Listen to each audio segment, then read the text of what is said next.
एक समय की बात है। घने जंगल में एक भयंकर बाघ रहता था।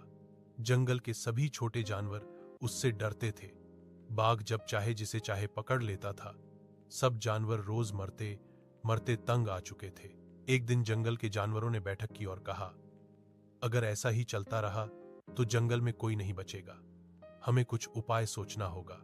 बहुत सोच विचार के बाद सबने फैसला किया कि वे बारी बारी से एक जानवर बाघ को भेजेंगे ताकि वह रोज शिकार के लिए जंगल में न घूमे। बाघ इस बात पर राजी हो गया। कई दिन तक सब कुछ ठीक चला। फिर एक दिन खरगोश की बारी आई।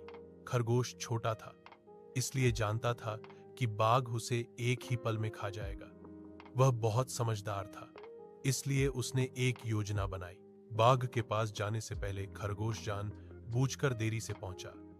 बाघ गरजकर बोला, इतनी देर क्यों लगा दी? मैं तुम्हें अभी खा जाऊंगा।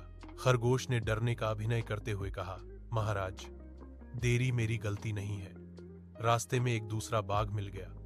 उसने कहा कि वह असली जंगल का राजा है। उसने मुझे पकड़ लिया और कहा कि वही आपको खाएगा। बाघ ये सुनकर आग बबूला हो गया। दूसरा बाघ, इस जंगल में? मुझे दिखाओ, वह कहां है? खरगोश उसे एक गहरे कुएं के पास ले गया और बोला, महाराज, वह यहीं रहता है। नीचे झांक कर देखिए। जैसे ही बाघ ने कुएं में झांका, उसे पानी में अपनी ही परछाई दिखाई दी। उसने सोचा कि वह वही दूसरा बाघ है। गुस्से में वह उस दूसरे बाघ पर हमला करने के लिए कुएं में कूद गया और डूब गया। खरगोश खुशी खुशी वापस जंगल पहुंचा।